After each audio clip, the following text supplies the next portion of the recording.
Hello, everyone. Hope you're having a wonderful day. Today, we're diving into a dramatic twist where Tuang finally reveals the shocking truth he's been hiding for years, including why he secretly protected Uri and Tu Tieu from Lynn. If you enjoy this video, don't forget to hit that subscribe button so you won't miss the next episodes.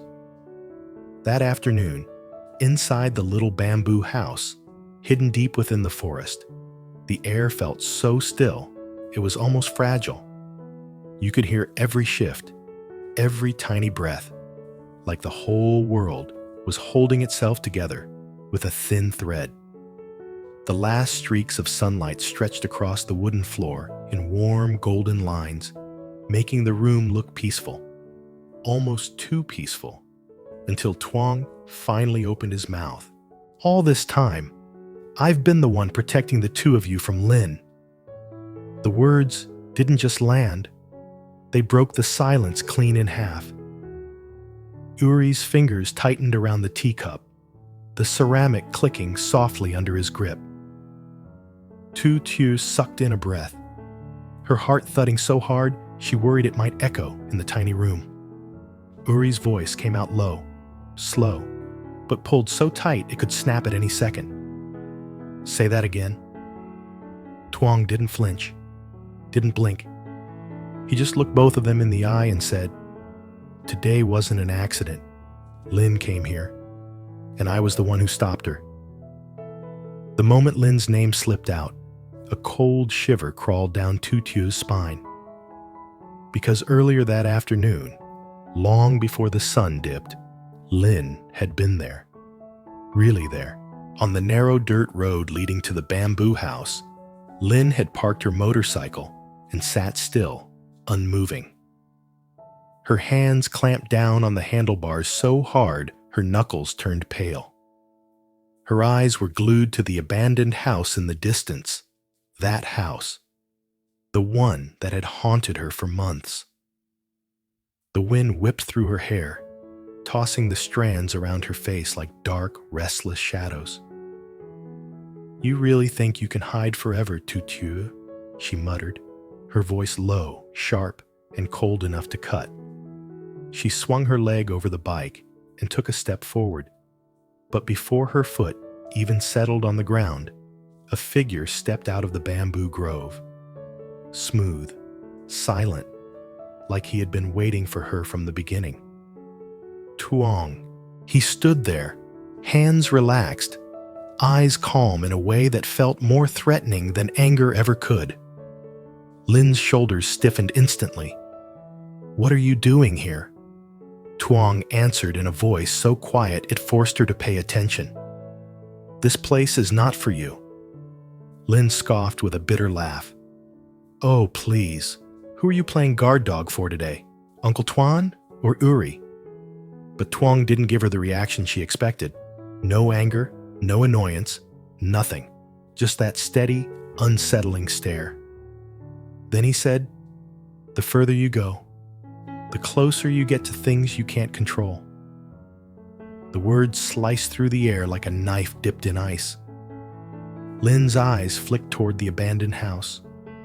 For a split second, just a split second, she saw something white drift past the dark window. A shape, a figure, her whole body locked up. Goosebumps raced across her arms. Her breath hitched, her fingers shook. Tuang saw it all. "If you're not afraid," he asked softly, "then why are you shaking?" Lynn bit down hard on her lip, turned away, and walked back toward her motorcycle. Too fast, almost stumbling. It wasn't just retreat. It was fear dragging her by the collar. A few minutes later, at the crossroads leading toward the bamboo house, Uri arrived. And there, standing dead center in the road like a stone pillar that had always been there, was Tuang. Uri hit the brakes. The man who had once hunted him, the man who had chased him through nights filled with headlights and rain and terror, was now just standing there with an unreadable face. "What are you doing here?" Uri asked, stopping someone. Lynn! Yes. Uri held his gaze, searching for the lie, the trap, the shadow of Uncle Tuan behind those eyes. Then he finally said, "Come inside, explain everything in front of my wife." And without a single word of protest, Tuang followed him. Inside the bamboo house, the light had softened into a warm amber glow. The three of them, once enemies, once prey and predator, now sat facing each other, like people trapped on the same raft in the middle of a storm. Tuang inhaled deeply, then spoke. "I used to be Uncle Tuan's shadow.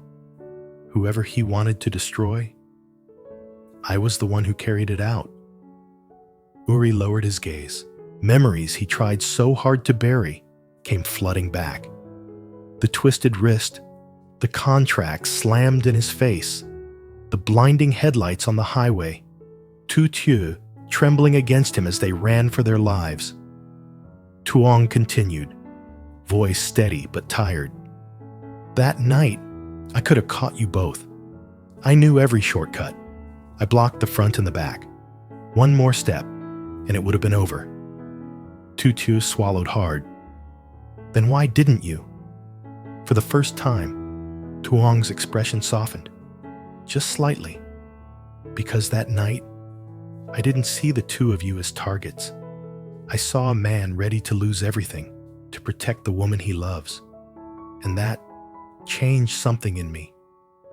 He paused before adding, "And that's when I started hearing things I shouldn't have heard." The room seemed to shrink around them. Tuang kept going. "I overheard the conversations, the schemes Lynn and Uncle Tuan planned together. They didn't just want to ruin Uri. Lynn wanted to destroy you, Tu Tieu." He turned to her, eyes filled with a bitterness that didn't belong to him. "She paid people to create fake photos, disgusting scandals, things so vile strangers would hate you on sight. If I hadn't stopped it, those images would be everywhere now." Uri's voice dropped to a dangerous low. "You erased them?" "I erased everything," Tuang replied. "And more." He explained how he sent warnings that helped them escape, how he chased away the people sent to approach them, how he used Lynn's fear of the abandoned house to keep her away. "I'm not proud of any of it," he admitted, "but it worked." Tu Tieu's voice came out small but steady. "Then why show up now?" Tuang didn't hesitate. "Because I can't protect you from a distance anymore. Lynn and Uncle Tuan won't stop. And I don't want to be the man who shows up too late ever again." Uri studied him, searching for the trap, the old malice, the shadow of the man he used to be. After a long moment, Uri said quietly, "If you betray us again, there won't be a second chance." Tuang nodded. "I didn't come for forgiveness. I came to repay what I owe." Somewhere far from the bamboo house, in a room swallowed by shadows, Lynn sat alone. No sound, no movement, just her mind replaying the way Tuang stepped into her path, as if he had always known she would come. The way the air around him felt cold, the way her legs trembled before she could stop them. She pressed her fingers to her temples, trying to steady her breathing.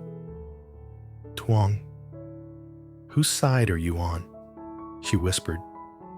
But even she didn't believe the question, because deep in her chest, fear was spreading, slow and dark, like ink dropped into water. Back at the bamboo house, the day slipped quietly into dusk. The golden glow outside dimmed until it became a soft gray, and the shadows inside stretched long across the floor.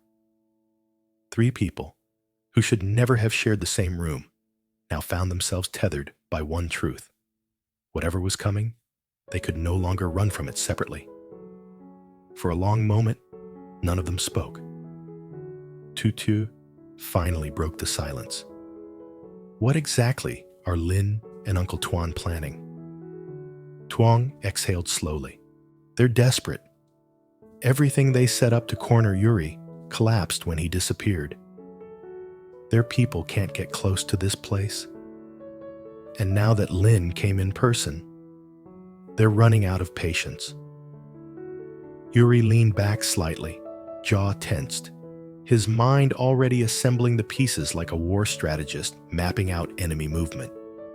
So, this wasn't a warning. This was a test. Tuang nodded. If Lynn came herself, then the next move won't be subtle. The bamboo house creaked softly as the wind shifted outside, brushing through the leaves.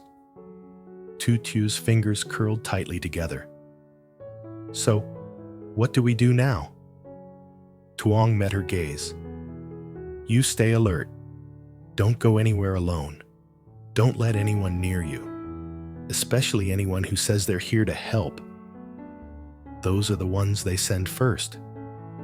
Uri stiffened. That hit too close to memories he still wasn't ready to face. What about you? Uri asked. I'll watch the roads, Tuang replied. If anyone tries to reach this place, I'll see them before they see you. Uri narrowed his eyes. And why should we trust that? You said it yourself. You were Uncle Tuan's shadow. Tuang didn't look offended. Instead, he looked tired. Tired in a way only someone who had held secrets too heavy for too long could look. I know what I was, he said. But I also know what I almost became. I could have ended your lives that night. And I didn't. That decision cost me everything with Uncle Tuan. He never forgave me for letting you go. Uri paused. You paid for sparing us. Tuang nodded once, and I'll pay again if I have to. Tu Tieu stood up then, slowly, as if grounding herself. What exactly did Lynn want with me? She asked, her voice barely above a whisper. Tuang's answer came without hesitation. To erase you. The words hung in the air like frost forming on glass. She wanted people to hate you, Tuang continued, to look at you and feel disgust, to make Uri regret choosing you. She thinks the only way she can win is if you disappear. Uri's hand clenched instantly. Tu Tieu reached for him without thinking, resting her fingers on his wrist, a tiny, quiet gesture that kept him from exploding. Tuang watched them for a moment, something conflicted flickering across his expression. I know how she thinks, he said. Lynn doesn't back down. She escalates. She pushes until someone breaks. This time, she wants it to be you. Tu Tieu swallowed. And Uncle Tuan? Tuang shook his head. He doesn't care about you. His target is Uri, but he'll use anyone, anything, if it gets him what he wants. That much Uri already knew. Too well. As the room grew darker, the air inside the bamboo house seemed to thicken around them. Everything that had once felt safe, every quiet moment they tried to build, now felt fragile. Uri stood and moved closer to the window. The forest outside was growing dim, the bamboo swaying in slow, ghost-like motions. They won't stop, Uri murmured. We need to be ready. Tuang stepped beside him, not too close, but close enough that Uri felt the old tension between them. The kind that had once driven them into brutal clashes in empty parking lots and lonely mountain roads. You know them better than anyone, Uri said. If they attack, where will they strike first? Tuang didn't answer right away. Finally, he said, they'll come for what you love. Not for you, for her. Tu Tieu's breath hitched, but she held her ground. I'm not running, she said softly. Uri turned to her, his voice low but fierce. You're not running. We're not running. Tuang watched the two of them, and something shifted in his demeanor. A subtle, almost imperceptible change.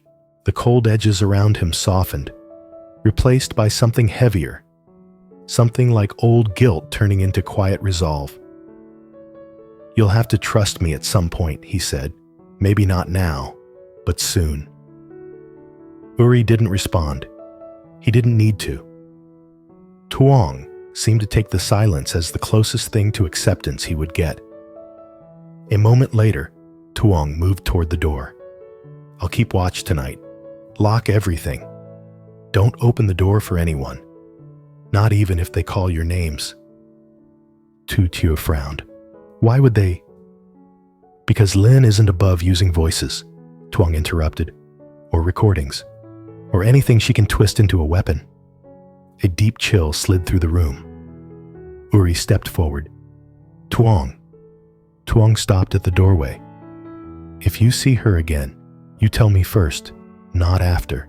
Not when it's too late." For a short moment, their eyes locked. Two men with a history soaked in tension, fear, and a kind of unspoken respect neither wanted to acknowledge. "I will," Tuang said quietly. "You have my word." He stepped outside, disappearing into the dusk, swallowed by the tall bamboo stalks until he became just another shadow. Inside, the house felt different, emptier, heavier. Tu Tieu leaned against Uri, and he wrapped an arm around her without thinking. "Do you believe him?" she whispered. Uri didn't answer immediately. "I believe he's afraid of becoming the man he used to be," Uri finally said. "And that might be the only reason he's on our side." Tu Tieu closed her eyes. What happens now? Uri looked toward the door, toward the darkness where Tuang had vanished, toward the threat creeping closer with every minute. "Now," he said softly, "we prepare for whatever comes next." Outside, the night deepened. Inside, the fragile alliance. 3 people bound by danger, fear, and unfinished history was the only shield they had left. And somewhere in the distance, as the wind rustled through the bamboo, all 3 of them felt the same silent truth. This was only the beginning. In this episode, the peaceful bamboo house becomes the center of a shocking revelation. Tuang finally admits he has been secretly protecting Uri and Tu Tieu from Lynn, who arrived earlier that day with dangerous intentions. Through flashbacks, we see Lynn confronting her own fears and Tuang blocking her path, warning her of consequences she can't control. Inside the house, Tuang confesses his past as Uncle Tuan's enforcer and reveals the schemes he overheard. Plans to destroy Uri and ruin Tu Tieu's reputation with fabricated scandals. He explains how he erased the evidence, sent warnings, and used Lynn's deepest fears to keep her away. Though Uri still doubts him, Tuang vows to repay what he owes and protect them from the escalating threats. As night falls, the fragile alliance forms, marking only the beginning of a much darker storm.